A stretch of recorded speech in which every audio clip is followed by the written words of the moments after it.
تو یہ جہاد ہو، جنگ ہو، کوئی مقابلہ ہو، کوئی بحث ہو، کوئی تکرار ہو، تو اس طرح سے اس کا ہدف صرف جیت ہوتا ہے، نہ کہ حق کا بول بالا ہونا یا باطل کا نابود کرنا یا اس کا منہ توڑ جواب دینا۔ السلام علیکم۔ مولا متقیان مولا امام علی علیہ السلام نہج البلاغہ کی حکمت 323 میں فرماتے ہیں، مولا علی علیہ السلام نہروان کے دن خوارج کے کشتوں کی طرف ہو کر گزرے تو فرمایا،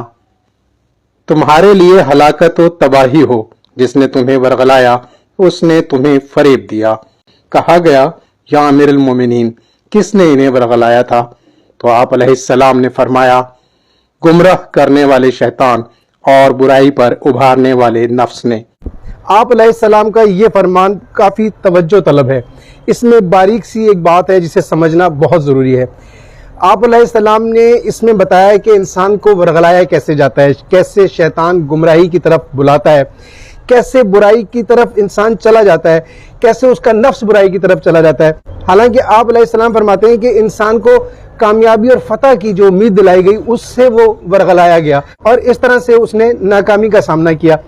آخر یہ کامرانی اور فتح کی جو امید ہے یہ کوئی بظاہر بری چیز نظر نہیں آتی، لیکن جب شیطان ورغلائے اور انسان نفس کو اس میں شامل کر لے تو یہ جہاد ہو، جنگ ہو، کوئی مقابلہ ہو، کوئی بحث ہو، کوئی تکرار ہو، چاہے وہ انسان دین کے لیے، کوئی حق کے لیے کسی طرح سے اس طرح پر کوئی بات کر رہا ہو، کوئی پلاننگ کسی جنگ کی کر رہا ہو، کسی دشمن کا، کسی باطل کا مقابلہ کر رہا ہو، اگر اس کے اندر اس کا نفس شامل ہو جاتا ہے، وہ صرف جیت کے لیے لڑتا ہے، تو اس طرح سے اس کا ہدف صرف جیت ہوتا ہے، نہ کہ حق کا بول بالا ہونا یا باطل کا نابود کرنا یا اس کا منہ توڑ جواب دینا ہرگز نہیں رہتا۔ اور پھر اس کی اسی طرح سے پلاننگ بدل جاتی ہے، اسی طرح سے وہ تمام تر کوششیں، پلاننگز ایسی کرتا ہے کہ جس میں صرف جیتنا چاہتا ہے، ہار کا منہ دیکھنا نہیں چاہتا۔ یہ نفس اس میں شامل ہو جاتا ہے، اب یہ اس طرح سے شیطان کے ورغلائے میں ہے۔ اب اگر یہ کوشش کر بھی لے، کسی بھی طرح سے کچھ بھی کرے، اس کو کامیابی اور کامرانی نہیں مل سکتی، اسے حق کا راستہ نہیں مل سکتا، یہ اپنے ہدف میں ہمیشہ ناکام رہے گا۔ کبھی بھی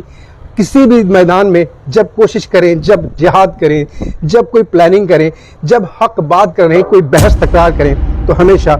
حق کا ساتھ رکھیں، حق کے بول بالا کے لیے جنگ لڑیں۔ شکریہ۔